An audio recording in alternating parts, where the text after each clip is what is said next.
Mrs. Smith. The summer after 6th grade, I again started piano lessons, this time with Mrs. Smith, who had a reputation for being strict. She saw quite a turnover of students, but if they stayed with her, they learned to play well. She came to students' home to give lessons, and Daddy and Mama liked that. Do I need a teacher? Will I have to go back to playing those little 2-line songs I played when I was 8? Everyone says playing by ear will ruin you. I'm probably already beyond hope. Mrs. Smith drove to our house in an old blue car that reminded me of Daddy's green 1949 Ford. The cars were not alike, but both were lower to the ground on the driver's side. When she got out, the body of the car raised several inches, like Daddy's. She was huge, at least 6 feet of richly rolling fat. Her facial features were nearly obliterated. Small, insignificant eyes, hidden behind glasses, brownish gray hair pulled straight back into a bun, an ordinary nose and a small mouth with downturned corners that never moved even when she talked. It stayed in a perpetual look of indignation, with the bottom lip edging out over the top one. Deep wrinkles etched her forehead, perhaps a warning of what lay below. But other than that, her skin was wrinkle-free. She fills all the wrinkles out. 2 enormous cheeks, like supersized dinner rolls, formed large jowls. Below her tiny mouth sat 3 chins, each one larger than the last. They rested atop of her chest, no neck to be seen, transitioned to her body. And what a body!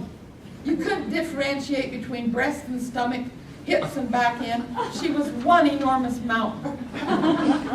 Her dress, a huge ball of fabric, hung long, touching the floor, I thought, until I glimpsed what had to be 2 short tree stumps, each capped with a tiny black slipper.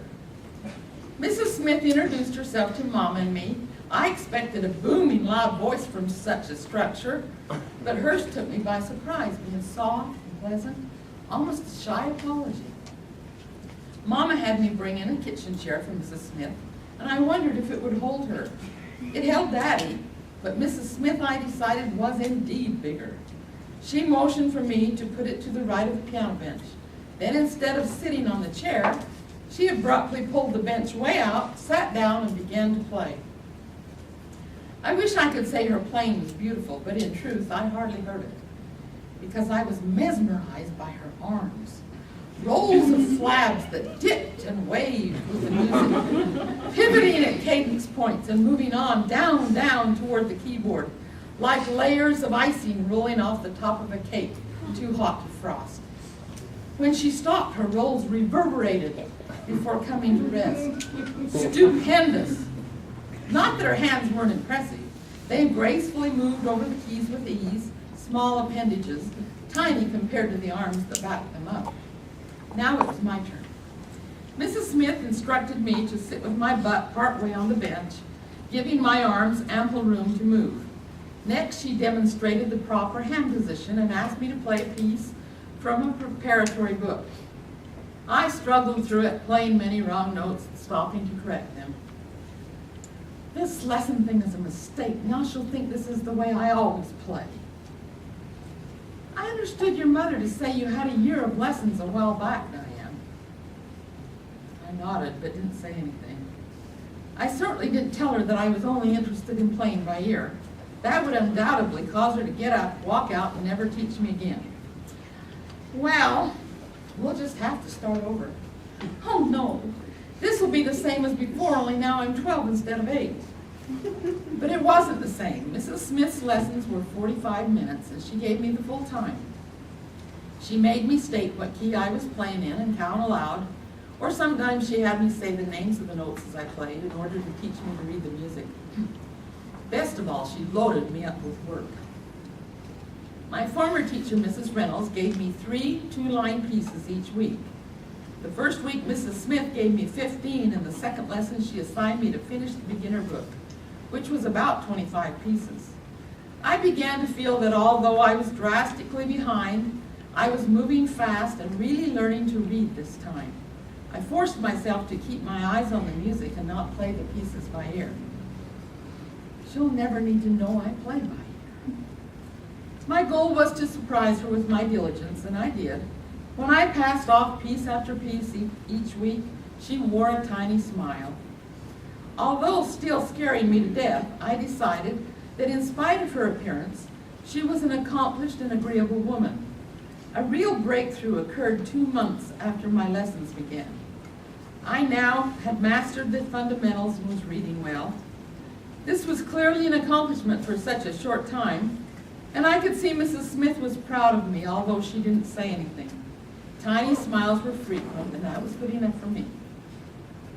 As I neared the end of John Thompson Book 1, Mrs. Smith said, "Diane, I think you're ready to learn scales." She showed me how to play the C major scale for 2 octaves, first with the right hand and then with the left.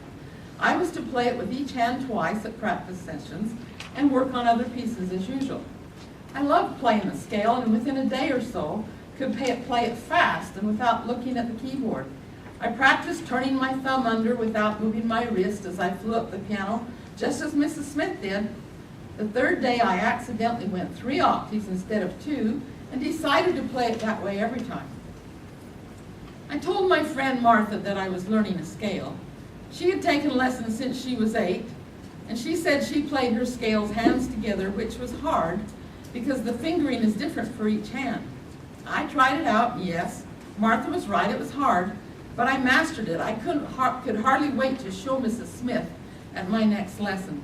She came in, said hello, and sat down on the kitchen chair as usual.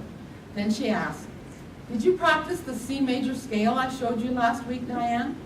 I nodded, placed both hands in position, and whipped up and down the 3 octaves of scale, hands together. There was a moment when my heart pounded, fearing she'd reprove me, but I got involved in the task at hand and forgot to be afraid. I finished and looked over at her. She wore a big smile, the first. Then she was silent for a moment.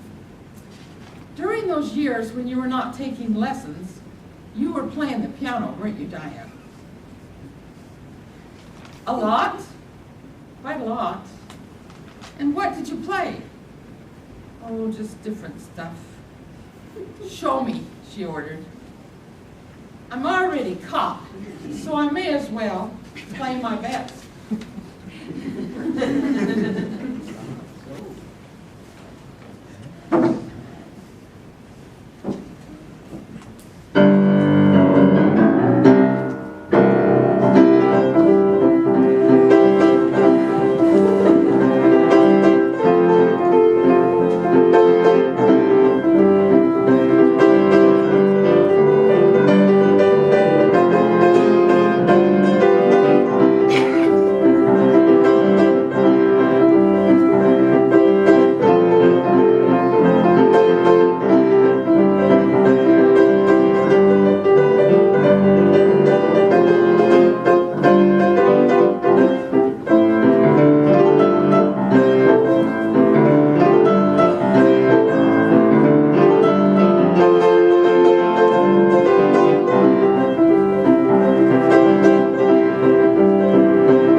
Then she quizzed me. How long did it take me to pick out a piece? Did I know the names of the chords I played to accompany the melody? Did I know I could add little things called riffs when there was time? Had I tried varying the bass, using chords in different ways, improvising a variation on the theme? We didn't have time to begin John Thompson Grade 2 because Mrs. Smith spent the time teaching me the names of chords and a procedure for building them. She assigned 5 more scales, told me to go as far as I wanted in the new book, gave me the small smile and left. She plays by ear as well as music, and playing by ear hasn't ruined her and it won't ruin me either. I've been tricked, no doubt by people who can only play with music. I continued to work hard for Mrs. Smith's approval. Smiles, the little shy ones, and especially the wide ones. Yeah.